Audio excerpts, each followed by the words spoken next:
13 when I first heard a voice from God for my help and guidance. When I first heard the voice, I was frightened. I was in the garden, it was high summer, and the voice came towards the right from the church. By the time I was 17, 2 to 3 times a week, the voice would say to me, "You must go to France, you must go to France, you must lay the siege at Orleans, you must go to Robert de Baudricourt at Vaucouleurs, he will arrange safe passage." So said Joan of Arc in 1431 at her trial for witchcraft and heresy. She was 19 years old. And she's referring to a time 2 years before when she was 17 years old. At that time, France was in its darkest hour. For 75 years, the English had been invading France, seeking to conquer the country and claim the French crown. For the last 20 years, the French themselves had disintegrated into civil war. There were the Burgundians who had aligned with the English, led by the Duke of Burgundy, and there were the Armagnacs, led by the Duke of Orleans. The royal family had also split. In 1420, when Joan was 9, the Queen signed the Treaty of Troyes with the English, and under that treaty, her daughter would marry the King of England, and their heir would inherit both the French and the English crowns. That treaty disinherited the Queen's own son, Charles, and he was with the Armagnac camp. Now, France is, geographically, there's an arc goes across the country of the River Loire. And at the time Joan was 17, most of the territory north of the River Loire, including Paris, is held by the Burgundians and the English. And most of the territory south of the River Loire is held by the Armagnacs. The Charles, who's known as the Dauphin, he has his royal court south of the river. A few months before Joan's 17th birthday, the English lay siege to the city of Orleans. Orleans sits at the most northern point of that Arc River. And the thinking is that if Orleans falls to the English, the gateway to an invasion of the south of France would be open. So the Dauphin Charles is like a rat in a trap. He is considering retreating further south with his court, maybe going into exile. His coffers are empty and his army is completely demoralised. They've been beaten time and time again. So Joan comes from a village called Domremy, and Domremy is in a small pocket of Armagnac territory way up in the far northeast of France, completely surrounded by Burgundian territory. In her home village, she's considered good and kind and charming, maybe charismatic, boringly pious though. But she conceals a steely determination, a strong and resolute voice, a clearly focused eye, and an unshakable faith in her God, her mission, and her role. And so she sets off to the nearest town where there's a captain, and that's Vaucouleurs, where Robert de Baudricourt is the captain. And she's seeking an audience with him to convince him to support her mission. And her mission is to see France rid of the English and to have Charles crowned the rightful king of France. Robert de Baudricourt meets her and says, "Take that woman back to her father and have her beaten." Joan does not return to her father to be beaten, and a few days later she comes back to Vaucouleurs. But by this stage, because of her clarity, of her vision and her strength of character, she's starting to garner support. And 6 men say, "We'll go with you to the long trek to Chinon, to the royal court." And so Robert de Baudricourt is eventually persuaded to support her mission to go to the royal court. And so her hair is cut and she dons men's clothing, and then her and these 6 armed men set off on a 500-kilometre trek across mostly enemy territory. It's a miracle. The trek itself is a miracle. To get to Chinon. where the royal court is. Now, at Chinon, they know this girl is coming. Their only question is she divinely guided, or is she a dupe of the devil?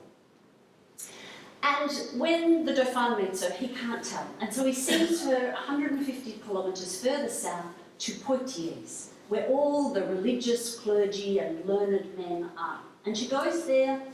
She's already had her virginity looked at and tested and affirmed, and that happens again. It happens regularly throughout her public life. And she gets to Poitiers, and for 3 weeks she is cross-examined. And they find that she's good, she's kind, she's pious. They can find no sign of evil in her. But they want a sign. They want a sign from God. And so they say, we'll set a test. And the test they set is that she will be allowed to lead the siege of Orleans. And so she goes back to Chinon, and over the next few weeks she's measured and fitted for her own armour, and she has a banner made. A banner that she will carry at the head of the army going into battle. And it's a big white banner, and she has the words Jesus Maria painted, and then there's a picture of Jesus, and he's got 2 angels, and he's sitting in judgment on the world. And then she chooses a symbol for herself, and she chooses the fleur-de-lis, the French flower, and has that painted on the banner. And so she spends a few weeks kind of getting used to the armour and riding and carrying the banner while she's riding. And then her and the army set off to Orleans. And she arrives at Orleans with a whole lot of supplies. Now, Orleans had been surrounded by the English, but they didn't quite have enough to have a stronghold everywhere. And so it was fairly easy to get her into Orleans. She arrives in there with supplies, because they'd been cut off from food, and 6 of her entourage. But for some confusion of reasons, the army stay on the other side of the river, and they then turn around and go back to the last place they were at. So Joan arrives into Orleans to a hero's welcome. They line the streets to see the woman sent by God and the Dauphin to save them. They reach their hands out to touch her, and she is ready to fight. But the leaders of Orleans say, great, we've come, thanks a lot. Raised morale, that's great. You brought us food, we were hungry. You've only brought 6 other soldiers with you, and we're not in a lot better position than we were before. And Joan says, I have been sent here on a mission from God. I've been sent by the Dauphin, the royal, the rightful king of France. I need an army. Send for the army. How can I do God's work without an army? So they send for the army. While she's waiting, she decides to send a letter to the English, and it's going to be wrapped around an arrow and it's fired across the River Loire to where they are. She doesn't write it because she's illiterate, but she dictates it, and the letter in part says, King of England, and you, Duke of Bedford, call yourself the regent of the Kingdom of France. Surrender to Joan the Maid, sent here by God, the keys to all the fine towns that you have taken and violated in France.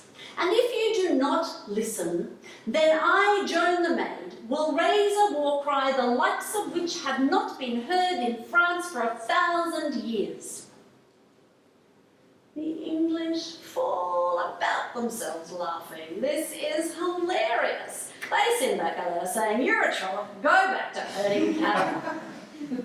She is having none of it. She storms up to the ramparts and she bellows across the River Loire, Duke of Bedford and all you Englishmen! Go back to your God-given country, or I, Joan the Maid, will come there and kill every last one of you without mercy! They didn't pay her any attention at all. So the army arrives back. The Armagnac army comes back to Orleans, and so they're ready for a fight. They're ready. And Joan leads them into battle with her banner held high, and she rallies them. She says, in the name of God, in the name of France, fight! Fight for your country! Fight to restore France and Orleans to God's order! Fight to rid France of the English! And they surge forward and they fight, and those Armagnac forces are filled with faith and are fighting further they have never experienced before. And they push forward and the English waver. But then, late on that first day, Joan is injured through her shoulder and she lays in a ditch, and the Armagnacs are confused and they don't know what to do. But then she stands up and she says, "In the name of God, fight! Fight for France! Fight!" And they push again, they surge again, and the English are full of self-doubt and the Armagnac forces are full of courage. And within 4 days, the siege of Orleans is over. The English have retreated. Joan returns to Chinon, our hero. But she's not done. She wants to rid the whole of France of the English and see the Dauphin crowned the rightful king in Reims. Reims is a town 400 kilometres north of Chinon in enemy territory, and it is at the Cathedral of Reims where every king of France since Clovis, the first king of the Franks, has been crowned and anointed with the sacred oil. So Joan starts to seek to persuade Charles to go on this journey with her, and he's like, it's a bit risky, Why don't we just wait until, we win the war, or, there's an agreement and I can go protected, because just as she welcomes risk, he is risk averse. But he also is deeply insecure about his position, and he desperately wants to be given the legitimacy of being crowned. And eventually Joan, with her vision and her persuasion, convinces him. And so they set off on this 400-kilometre trek. And town after town after town open their gates to Joan and her vision to see the Dauphin crowned the rightful king of France. So they get to Reims, and it's a small affair, but the Archbishop at Reims anoints Charles with the sacred oil, and Joan stands there beside him with the banner held high, and he is crowned king.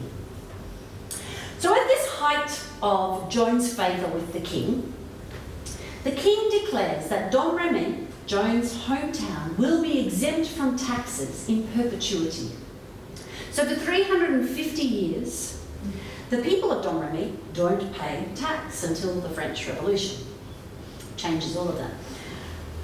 But the king is still the dilly-dallying diplomat that he always was, and he heads back to Chinon. And Joan wants to fight. She wants to rid France of the English. That's her mission. That's the voices that she's been told. But she has to obey her king and go back with him. But she's vocal in her frustrations, very vocal, and she's becoming a problem that won't quietly go away. Because now the king would much rather seek a diplomatic solution to the war. So they send her out to this skirmish and that mercenary and that renegade. And finally she goes to Compiègne. And Compiègne is a Armagnac town under attack from the Burgundians. She knows what to do. It's just like Orleans. Ride in and God will deliver. Only this time she is surrounded, and they press in and there's no way to escape, and then she's yanked off her horse hard onto the ground, and they stand over her in triumph. As a knight should, Joan immediately surrenders herself to the nearest Burgundian captain. And then the English rub their hands with glee. At last we have caught the Armagnac whore, and that means that God is not on the side of the Armagnacs, but is on the side of the English and the Burgundians. And we will make sure that she is proved a witch and heretic, and that will mean that Charles is not the rightful king of France at all. The Armagnacs, for their part, decide that the very fact that Charles has been crowned king at Reims and anointed with the sacred oil makes him the rightful king of France. Nothing Joan did or didn't do, nothing the English prove or don't prove, alters that fact. Charles VII did not once, then or ever, offer a ransom or enter into any negotiations for the release of the woman who turned the tide of the war with England and saw him crowned. So the English then set out to conduct the most rigorous and meticulous trial the Middle Ages will ever see.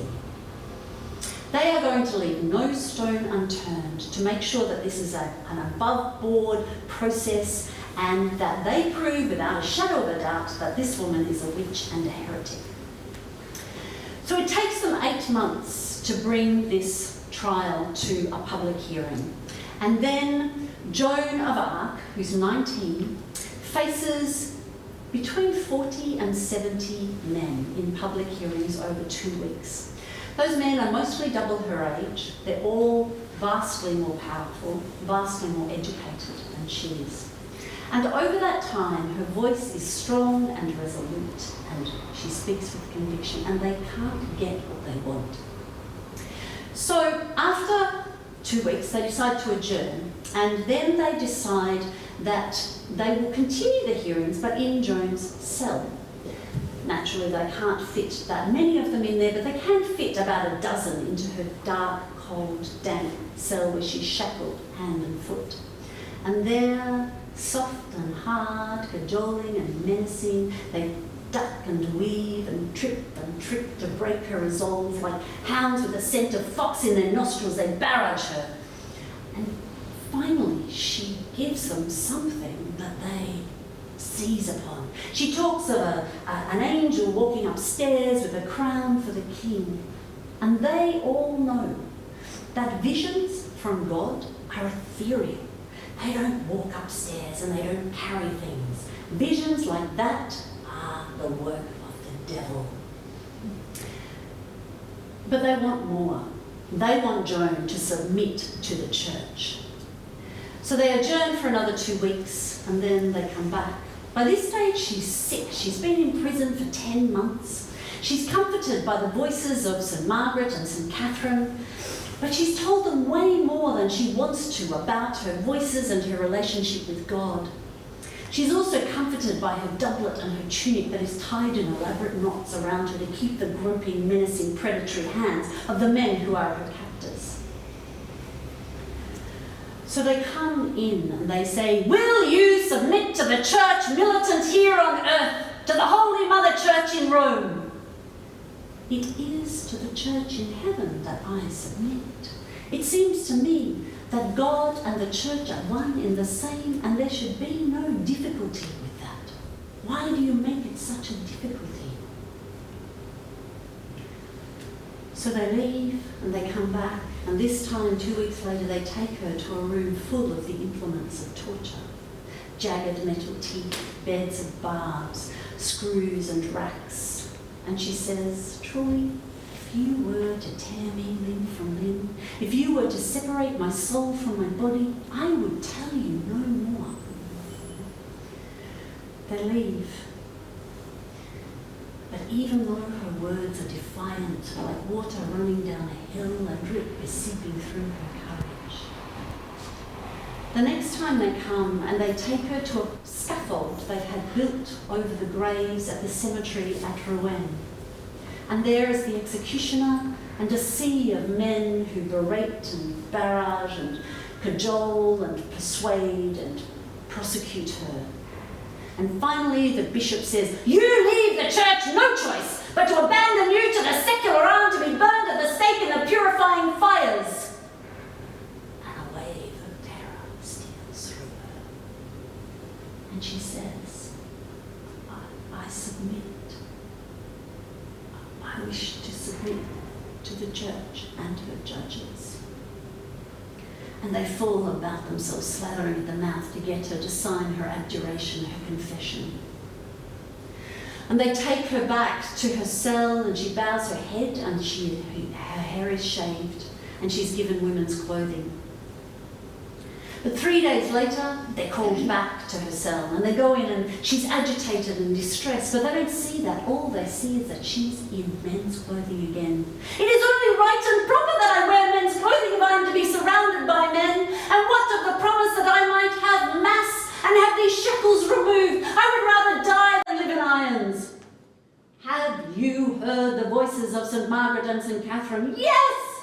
And what did they say? They said, I have done a great evil, that I have damned myself to save my life. She was declared a relapsed heretic and sentenced to burn at the stake. The next day, as she had been wanting for so long, Brother Martin came and heard her confession and administered the sacrament of the Eucharist. And then they put a tall white hat on her head that said, relapsed heretic, apostate, idolater. And they put her in a cart and they jerked her through the streets of Rouen to the village square, to the baying crowd and the pyre. And there she endured more lectures. You, Joan, have fallen. You've returned to your sin like a dog to its vomit. Hardened heretics must be separated lest the pernicious vipers lodge in the bosom of the Holy Mother Church. And the soldiers lift her slim body onto the pyre and tie her to the stake. And then the executioner goes around with the torch. And her eyes lock on a crucifix that someone holds high for her in the crowd, and her lips move in ceaseless prayer. Our Father who art in heaven, hallowed be thy name, thy kingdom come, thy will be done on earth as it is in heaven. Jesus, Jesus, Jesus, Mary, Mother of God, Jesus, Mary, Mother of God, Jesus, Mary, Mother of God.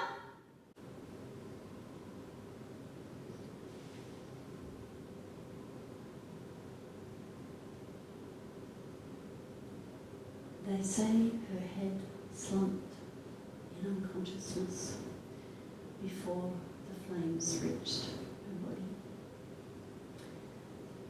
And after they had, the executioner raked back the fires so that all might see and satisfy themselves that she was, in fact, a woman.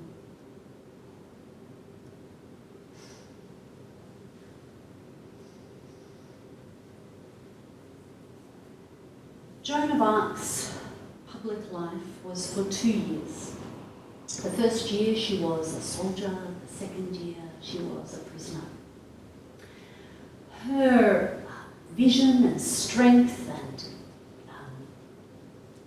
amazing capacity for courage will always be inspiring and extraordinary, because particularly it was in the face of such unthinkable difference in power of age, difference in age, of rank, of education, of gender. The power of her imagination enabled her to envision a France that was not in living memory, a France free of the English. And she saw clearly the need and the means to have the Dauphin crowned the rightful king of France. Her obstinate, impetuous, glorious life draws from me a desire to support and honour the compelling and visionary young women of today. Unlike then, Joan didn't have the luxury of time and maturity. Her sins cascaded around her. She heard voices, she dressed like a man, she fought like a soldier, she cowered before no one. And most heinous of all, she claimed for herself a direct communication with God, a particularly pagan view of the divine. The Roman Catholic Church would, for the next 400 years, prosecute, persecute, torture and murder mostly women who claimed for themselves a direct communication with God. The legacy of that violence and that power remains with us today. But so too does the legacy, the envision the courage of that amazing young woman, Joan.